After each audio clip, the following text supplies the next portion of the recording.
Subscribe করুন education study YouTube চ্যানেলকে এবং বেল আইকনে ক্লিক করুন সবার আগে লেটেস্ট ভিডিও দেখার জন্য। নমস্কার বন্ধুরা, এডুকেশন স্টাডিতে আপনাদেরকে স্বাগত জানাচ্ছি। আজকে আমরা টেন্সের যে বাকি দুটো পার্ট আমি আগের লেকচারে দিইনি সেটা আজকে কমপ্লিট করব। সেটা হচ্ছে আপনার প্রেজেন্ট পারফেক্ট টেন্স আর প্রেজেন্ট পারফেক্ট কন্টিনিউয়াস টেন্স। তো চলুন আজকে আমরা দেখব প্রেজেন্ট পারফেক্ট টেন্স জিনিসটা কাকে বলে। দেখুন, প্রথমত আপনারা দেখুন প্রেজেন্ট পারফেক্ট টেন্সকে বাংলাতে কি বলে। প্রেজেন্ট পারফেক্ট টেন্সকে বাংলাতে বলে পুরা ঘটিত বর্তমান। তো আজকে আমরা ডিটেলসে শিখবো প্রেজেন্ট পারফেক্ট টেন্স।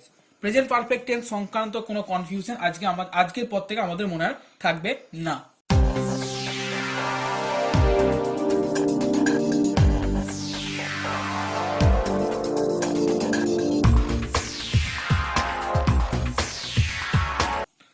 তো প্রেজেন্ট পারফেক্ট টেন্স যার বাংলায় নাম হচ্ছে পুরা ঘটিত বর্তমান। তো প্রেজেন্ট পারফেক্ট টেন্স কাকে বলে? আপনারা যদি কোনো স্ট্যান্ডার্ড ইংলিশ গ্রামার বই ফলো করে থাকেন তো সেখানে আপনারা প্রেজেন্ট পারফেক্ট টেন্সের ডেফিনেশন পেয়ে যাবেন, সংজ্ঞা পেয়ে যাবেন। তবু আমি এখানে আপনাদেরকে ক্লিয়ার বুঝিয়ে দিচ্ছি যে প্রেজেন্ট পারফেক্ট টেন্স কাকে বলে। অ্যাকচুয়ালি দেখুন, কোনো কাজ শেষ হয়েছে অথচ তার ফল বর্তমান আছে। কোনো কাজ শেষ হয়েছে অথচ তার ফল বর্তমান আছে, তাকে বলে প্রেজেন্ট পারফেক্ট টেন্স। এর মানেটা কি? ধরুন আমি একটা এক্সাম্পল নিচ্ছি আপনাদের সামনে, যে আমি কাজটি করিয়াছি। দেখুন, আমি কাজটি করিয়াছি,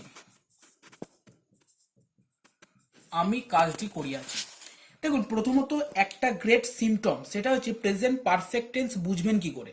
দেখুন, প্রেজেন্ট পারফেক্ট টেন্স ক্রিয়ার শেষে, অর্থাৎ এই যে করিয়াছি এটা তো ক্রিয়া, তো ক্রিয়ার শেষে সর্বদা আপনারা ইয়াছি, ইয়াছো, ইয়াছে এই ধরনের ল্যাঙ্গুয়েজ শুনতে পারবেন।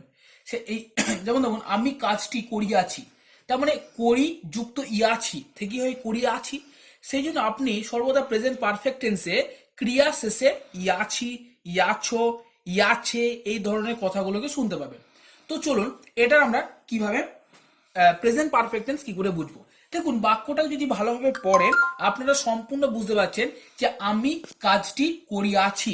আমি কাজটি করিয়াছি তার মানে হচ্ছে, দেখুন কাজটা আমি জাস্ট এইমাত্র কমপ্লিট করেছি, বা এইমাত্র কাজটাকে আমি কমপ্লিট করেছি, কিন্তু এই কাজটা করার ফলে কি রিয়াকশন হয়েছে, অর্থাৎ এর ফলটা কিন্তু এখনো বর্তমান রয়েছে। আমি জাস্ট এইটুকুই বললাম যে আমি কাজটি করিয়াছি। তো দেখুন, আপনারা এখান থেকে কোনোভাবেই এই বাক্যটা পড়ে এর এফেক্ট অর্থাৎ ফল কিন্তু বার করতে পারবেন না। শুধুমাত্র এই বাক্যটাই আপনি দেখতে পাচ্ছেন যে আমি কাজটি করিয়াছি। তো দেখুন এর ট্রান্সলেশন আমরা কিভাবে করব। আমি কি লিখবো? আই। আচ্ছা, প্রথমে আমরা প্রেজেন্ট পারফেক্ট টেন্সে আমরা সেন্টেন্স স্ট্রাকচারটা দেখে নিই। প্রেজেন্ট পারফেক্ট টেন্সের সেন্টেন্স স্ট্রাকচার কিরকম হয়? প্রথমেই দেখুন কি বসবে? সাবজেক্ট। সাবজেক্টের পরে কি বসবে? হ্যাজ বা হ্যাভ, প্লাস তারপরে কি বসবে? ভার্বের থার্ড ফর্ম, প্লাস কি বসবে? আপনার অবজেক্ট। তো দেখুন এটা হলো প্রেজেন্ট পারফেক্ট টেন্সের সেন্টেন্সের স্ট্রাকচার, অর্থাৎ সেন্টেন্সের প্যাটার্ন কিরকম হবে। প্রথমেই থাকবে সাবজেক্ট, তারপরে থাকবে হ্যাজ বা হ্যাভ। হ্যাজ বা হ্যাভটা হবে সাবজেক্ট ওয়াইজ, অর্থাৎ যেরকম সাবজেক্ট থাকবে সেরকম ওয়াইজ হ্যাজ বা হ্যাভ হবে। তার সঙ্গে বসবে ভার্বের থার্ড ফর্ম এবং লাস্টে থাকবে অবজেক্ট, অর্থাৎ সাবজেক্ট বাক্যের বাকি অংশটা। তো চলুন আমরা দেখি এই ট্রান্সলেশনটা আমরা কিভাবে করব, যে আমি কাজটি করিয়াছি। দেখুন, আমি সাবজেক্ট বসবে প্রথমেই, সাবজেক্ট কি এখানে? আমি, তাহলে আই। ক্লিয়ার? এইবার দেখুন, আমি আগেই বলেছি আপনাদেরকে আগের লেকচারে টেন্সের, যে আমরা ইংরেজিতে যেভাবে ট্রান্সলেশন করি আর বাংলা থেকে ইংরেজি যখন কনভার্ট করি তখন আমাদের কিছু সেন্টেন্স স্ট্রাকচারটাকে দেখতে হয়। তো দেখুন, যখন আমরা বাংলা থেকে ইংরেজিতে ট্রান্সফার করবেন তখন বাক্যটা চেঞ্জ হয়ে যায়। আমি কাজটি করিয়াছি, এটা কিসে আছে? বাংলাতে। ঠিক আছে, এটা কি যখন আমরা ইংরেজিতে কনভার্ট করব তখন হয়ে যায় আমি করিয়াছি কাজটি। তার কারণ ইংরেজিতে আপনারা যদি যে কোনো সেন্টেন্সের প্যাটার্ন দেখেন না, তো সেন্টেন্সের প্যাটার্নটা হয় কিরকম ভাবে। প্রথমেই যে কোনো ইংরেজিতে সেন্টেন্সের প্যাটার্নে প্রথমেই কি বসে? সাবজেক্ট, তারপরে কি বসে? ভার্ব, আর তারপরে কি বসে? অবজেক্ট। তো প্রথমেই সাবজেক্ট বসেছে আমি, তারপরে করিয়াছি ভার্ব, তারপরে অবজেক্ট কাজটি। ক্লিয়ার? তো এইভাবে যদি বোঝেন তো আপনাদের কাছে ট্রান্সলেশন খুব ইজি হয়ে যাবে। তো দেখুন, সাবজেক্ট বসে গেল আমি, এরপরে কি বসবে? হ্যাজ বা হ্যাভ। বলুন, আয়ের পর কি বসে? আয়ের পর হ্যাভ, আয়ের পর হ্যাভ। ঠিক আছে, এরপরে দেখুন কি আছে? ভার্বের থার্ড ফর্ম। আচ্ছা, করা, করা ইংরেজি কি? ডু। ডু হচ্ছে ফার্স্ট ফর্ম, ডিড হচ্ছে সেকেন্ড ফর্ম, আর ডান হচ্ছে থার্ড ফর্ম। তাহলে আমি কোন ফর্মটা নেবো? এটা ফার্স্ট ফর্ম, এটা সেকেন্ড ফর্ম, এটা থার্ড ফর্ম। থার্ড ফর্ম নেবো ডান। তো আই হ্যাভ ডান। এবার দেখুন কাজটি, তো I have done the work. কাজটি দিয়েছে নির্দিষ্ট করে, তাই লিখলাম দ্য ওয়ার্ক। তাহলে দেখুন ট্রান্সলেশনটা বুঝতে আপনাদের এতটুকু আশা করি অসুবিধা হয়নি যে I have done the work. তো এটা হলো প্রেজেন্ট পারফেক্ট টেন্সের নিয়ম। প্রেজেন্ট পারফেক্ট টেন্সের সাহায্যে আপনি এইভাবে করতে পারেন। তো এইভাবে আমরা প্রেজেন্ট পারফেক্ট টেন্সের যে কোনো ট্রান্সলেশন, যেমন ধরুন আরো যদি আপনি ট্রান্সলেশন করেন তো আপনি আরো করতে পারেন। যেমন ধরুন সে ভাত খাইয়াছে, খাইয়াছে। আপনি যদি এরকম একটা ট্রান্সলেশন লিখেন, সে ভাত খাই আছে, দেখুন খেয়েছে, খাওয়া হচ্ছে একটা ভার্ব, খায়ের সঙ্গে ইয়াছে লেগে আছে। আমি বললাম না, ইয়াছে, ইয়াছো, এই সমস্ত যুক্ত থাকলে বোঝাই যায় যে সেটা প্রেজেন্ট পারফেক্ট টেন্স। তাহলে দেখুন প্রথমে কি বসবে? সাবজেক্ট। সাবজেক্ট কে? হি প্লাস, সরি, সাবজেক্টের পরে কি বসবে বলেছিলাম? হ্যাজ বা হ্যাভ। আপনি জানেন হ্যাজ, হি এর পর কি বসে? হ্যাজ বসে, কারণ হি হচ্ছে third person singular number. Has বসলো, তারপরে কি বসবে? ভার্বের থার্ড ফর্ম। তো কি করছে? কাজটা কি এখানে? খাওয়া। তো খাওয়া হচ্ছে ইট, তো ইট হচ্ছে ভার্বের ফার্স্ট ফর্ম, এট হচ্ছে ভার্বের সেকেন্ড ফর্ম, আর ইটেন হচ্ছে ভার্বের থার্ড ফর্ম। আপনারা সবাই জানেন ইট, এট, ইটেন। তাহলে he has eaten, he has eaten. আর অবজেক্ট কি আছে? সে ভাত খাই আছে, he has eaten rice, he has eaten rice. তো সে ভাত খাই আছে। তো আশা করি আপনারা ক্লিয়ার ভাবে কনসেপ্টটা বুঝে গেছেন যে এখানে কিভাবে আপনাদের প্রেজেন্ট পারফেক্ট টেন্স ইউজ হয়। তো নেক্সট চলুন আমরা আজ দেখব প্রেজেন্ট পারফেক্ট কন্টিনিউয়াস টেন্স, যাকে আমরা বাংলায় বলে থাকি ঘটমান, সরি, বাংলায় নাম হচ্ছে পুরাঘটিত ঘটমান বর্তমান। তো চলুন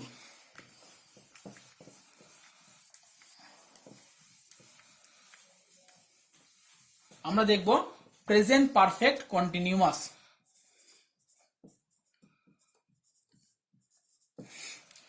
বাংলায় বললাম পুরাঘটিত ঘটমান বর্তমান। দেখুন প্রথমে প্রেজেন্ট পারফেক্ট কন্টিনিউয়াস টেন্সের ডেফিনেশনটা ভালো করে বুঝুন। প্রেজেন্ট পারফেক্ট কন্টিনিউয়াস টেন্সে কি বলছে?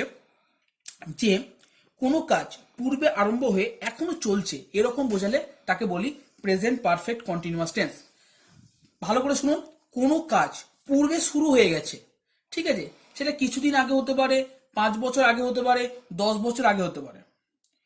কোনো কাজ পূর্বে শুরু হয়েছে এবং এখনো চলছে। ভালো করে বোঝার চেষ্টা করুন, কোনো কাজ পূর্বে শেষ হয়েছে এবং এখনো, পূর্বে শুরু হয়েছে এবং এখনো চলছে। ধরুন একটা কাজ, যেমন ধরুন একটা বিল্ডিং, একটা বাড়ি তৈরি করা, হয়তো 1 মাস আগে শুরু হয়েছে, এখনো বাড়ি তৈরি করাটা চলছে। তখন আমি যখন এই বাড়ি তৈরি, তখন কি বলবো? যে এই বাড়িটি 5 দিন ধরে তৈরি করা চলছে। তো এইটা কি রকম টেন্স হয়ে যাবে? Present perfect continuous tense. যে টেন্সে কি বলছে? যে কোনো কাজ পূর্বে শুরু হয়েছে এবং বর্তমানে এখনো চলছে, তাকে বলে প্রেজেন্ট পারফেক্ট কন্টিনিউয়াস টেন্স, যাকে আমরা বাংলায় বলে থাকি পুরাঘটিত ঘটমান বর্তমান। তো চলুন এর একটা ট্রান্সলেশন দেখি। যেমন আমি 2 দিন ধরে কাজটি করিতেছি। আমি 2 দিন ধরে কাজটি করিতেছি। তো দেখুন প্রথমে আমরা দেখব প্রেজেন্ট পারফেক্ট কন্টিনিউয়াস টেন্সের সেন্টেন্স প্যাটার্ন বা সেন্টেন্স স্ট্রাকচার কি রকম থাকে। প্রথমেই দেখুন প্রেজেন্ট পারফেক্ট কন্টিনিউয়াস টেন্সের জন্য প্রথমেই থাকবে কি? সাবজেক্ট, তারপরে কি থাকবে? হ্যাজ বা হ্যাভ। ক্লিয়ার? সাবজেক্ট থাকবে, তারপর থাকবে হ্যাজ বা হ্যাভ, তারপরে থাকবে বিন, তারপরে থাকবে ভার্বের সাথে আইএনজি, তারপরে সাথে থাকবে ভার্বের সাথে আইএনজি, প্লাস কি পাবেন আপনি এখানে? অবজেক্ট। আচ্ছা, এখানে ফর বা সিন্সও লাগাতে হয়, তো সেটা আমি এখনই ক্লিয়ার করে দেবো। তো দেখুন, আমি 2 দিন ধরে কাজটি করিতেছি। দেখুন, অ্যাকচুয়ালি প্রেজেন্ট পারফেক্ট কন্টিনিউয়াস টেন্সে কিছুই নয়, এটা প্রেজেন্ট কন্টিনিউয়াস টেন্স আর প্রেজেন্ট পারফেক্ট টেন্সের মিল সমাহার। সেই জন্য দেখুন এখানে হ্যাজ বা হ্যাভও আছে আর ভার্বের সঙ্গে আইএনজি যুক্ত হয়েও আছে। তো সেটা আপনি বাক্যটা পড়লেই বুঝতে পারবেন যে আমি 2 দিন ধরে কাজটি করিতেছি। তো আমরা যখন প্রেজেন্ট কন্টিনিউয়াস টেন্স করেছিলাম সেখানে দেখেছি যে আমরা এই ধরনের বাক্য লিখে থাকি যে আমি খাচ্ছি, আমি করছি, আমি চলছি, আমি পড়ছি, আমি খেলা করছি। তার মানেটা কি? কোনো কাজ যেটা এখনো চলছে, দেখুন কাজটা করছে এখনো, তাহলে প্রেজেন্ট কন্টিনিউয়াস টেন্স। আর পারফেক্ট টেন্স মানে হচ্ছে পুরা ঘটিত, অর্থাৎ কাজটি জাস্ট মানে শুরু হয়েছে আগে, ঠিক আছে?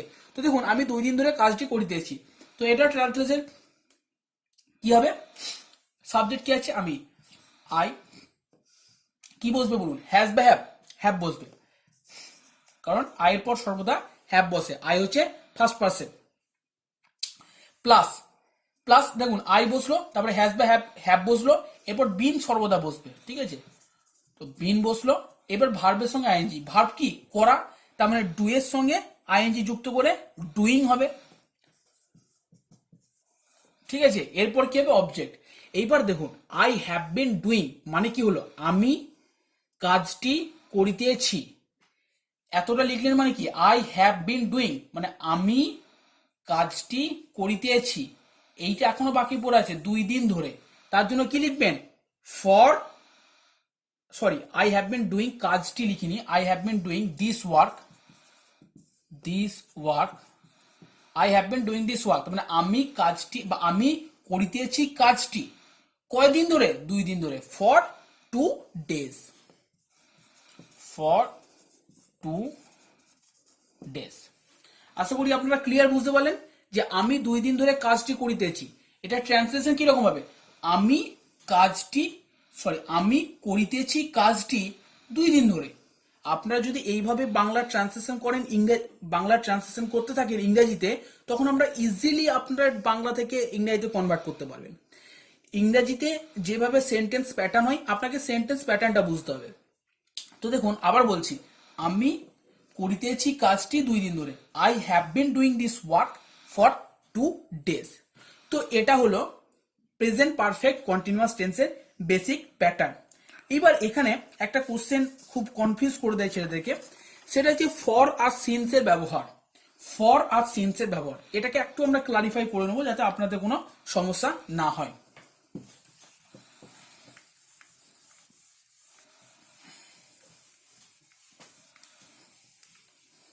তো চলুন আমরা দেখি ফর আর সিন্সের ব্যবহার। কখন ফর ইউজ করব আর কখনই বা আমরা সিন্স ইউজ করব। ফরের ব্যবহার একটা দেখব আর একটা দেখবো আমরা সিন্সের ব্যবহার। এই দুটো ছেলেদেরকে খুব কনফিউজ করবে। দেখুন এখানে দুটো কন্ডিশন আছে, একটাকে বলে পয়েন্ট অফ টাইম আর একটাকে বলে পিরিয়ড অফ টাইম, ঠিক আছে? দেখুন ফর কখন বসে? ফর বোঝায় পিরিয়ড অফ টাইম বোঝাতে, পিরিয়ড অফ টাইম। আমি এক্ষুনি এক্সপ্লেন করবো, আপনারা চিন্তা করবেন না। আর সিন্স কখন বোঝায়? পয়েন্ট অফ টাইম বোঝাতে,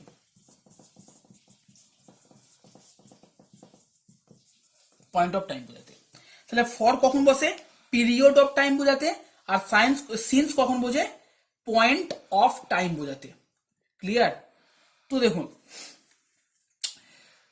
পিরিয়ড অফ টাইম আর পয়েন্ট অফ টাইম এই দুটোর একটা এক্সাম্পল নিচ্ছি, আপনারা ক্লিয়ার বুঝতে পারবেন, ঠিক আছে? আচ্ছা দেখুন আমি যখন এরকম লিখলাম 1990 সাল হইতে তিনি এখানে কাজ করিতেছেন। 1990 সাল হইতে তিনি এখানে কাজ করিতেছেন। 1990 সাল হইতে তিনি এখানে কাজ করিতেছেন। দেখুন তো এটা ট্রান্সলেশন কি হবে? এটার প্রথমত বুঝতে পারছেন যে এটা প্রেজেন্ট পারফেক্ট কন্টিনিউয়াস টেন্স, ঠিক আছে? তাহলে কি হবে? তিনি, হি, দেখুন তিনি করিতেছেন এখানে কাজ, তাহলে কি হবে হি, তারপরে কি বসবে হ্যাজ না হ্যাভ, হ্যাজ বসবে, তারপরে কি বসবে বিন বসবে, হি হ্যাজ বিন, তারপরে কি ওয়ার্কিং কাজ করে ইংরাজি হেয়ার। তাহলে কি হলো তিনি এখানে, তিনি কাজ করিতেছেন এখানে, he has been working here. এইবার ছেলেরা যেটা কনফিউজ হয়ে যায় সেটা হচ্ছে ফর লিখবো না সিন্স লিখবো। তো এখানে আপনাকে লিখতে হবে সিন্স, সিন্স 1990। দেখুন 1990 সাল হচ্ছে একটা নির্দিষ্ট সময়, অর্থাৎ একটা পয়েন্টের মতো, একটা বিন্দুর মতো, ঠিক আছে। আমি যদি তো এখানে কোনো নির্দিষ্ট পয়েন্ট, যেমন ধরুন ভারতবর্ষ 1947 সাল থেকে স্বাধীনতা লাভ করেছে। তো India has been getting independence since 1947। তো এরকম যে একটা নির্দিষ্ট সময় বলা হয়েছে, 1990 সাল হচ্ছে একটা নির্দিষ্ট সময়, অর্থাৎ যখন একটা নির্দিষ্ট সময় থেকে বলা হবে না, অর্থাৎ পয়েন্ট অফ টাইম, একটা টাইমের একটা নির্দিষ্ট বিন্দু, অর্থাৎ টাইমের একটা নির্দিষ্ট জায়গা থেকে যখন বলা হবে তখন আমরা পয়েন্ট অফ টাইম বলে থাকি এবং তখন আমরা সিন্স ইউজ করে থাকি। আর ফর কি বলছে, ফর হচ্ছে পিরিয়ড অফ টাইম, ঠিক আছে, ফর হচ্ছে পিরিয়ড অফ টাইম। সেটা আপনারা দেখিয়ে থাকলেন যে সাপোজ ধরুন বললাম আমি 7 দিন ধরে এই কাজটি করিতেছি, আমি 7 দিন ধরে এই কাজটি করিতেছি। দেখুন আমি 7 দিন ধরে এই কাজটি করিতেছি, আমি আই, তারপরে কি বলেছিলাম হ্যাভ হবে, তারপরে কি হবে বিন হবে, তারপরে কি হবে ডুইং হবে, তারপরে কি হবে এই কাজটি দিস ওয়ার্ক, তারপরে কি হবে এইবার দেখুন 7 দিন ধরে। দেখুন একটা নির্দিষ্ট সময় কিন্তু এখানে আপনার বলা নেই, আপনাকে বলা আছে যে একটা নির্দিষ্ট সময় ধরে আপনি কাজটা করছেন, সেটা হচ্ছে 7 দিন ধরে, ঠিক আছে। এটা বলা নেই যে আপনি কি বলে, যেমন এখানে বলা ছিল দেখুন 1990 সালে, অর্থাৎ একটা পয়েন্ট অফ টাইম বলা ছিল, কিন্তু এখানে 7 দিন ধরে একটা সময়ের ব্যাপ্তি, একটা নির্দিষ্ট সময়ের পিরিয়ড বলা আছে, যে 7 দিনের একটা পিরিয়ড, ঠিক আছে। যেমন হ্যাঁ 7 দিনের একটা পিরিয়ড। তো কি বলতে পারি I have been doing this work for 7 days। তো এই দুটো খুব important use present perfect continuous টেন্সের ক্ষেত্রে, সেটা হচ্ছে আমরা ফর কোন জায়গায় ইউজ করব আর সিন্স কোন জায়গায় ইউজ করব, যেটা প্রচুর কনফিউজ করে দেয়। তো আপনারা আশা করি ক্লিয়ার করে নিলেন যে সিন্স সেই জায়গাতে ইউজ হবে যেখানে আমরা পয়েন্ট অফ টাইম ইউজ করব, আর আমরা ফর সেই জায়গায় ইউজ করব যেখানে পিরিয়ড অফ টাইম বলা থাকবে, একটা সময়ের ব্যাপ্তি, একটা নির্দিষ্ট সময়ের ব্যবধান বলা থাকবে, তখন হচ্ছে আপনার পিরিয়ড অফ টাইম। আশা করি বন্ধুরা আপনাদের খুব ভালো লাগলো, আপনারা কমপ্লিট বুঝতে পেরেছেন। যদি বুঝতে না পারেন তাহলে আমাকে কমেন্টের থ্রুতে জানাবেন যে জায়গায় আপনাদের সমস্যা হবে, আর লাইক সাবস্ক্রাইব শেয়ার অবশ্যই করবেন। Thank you.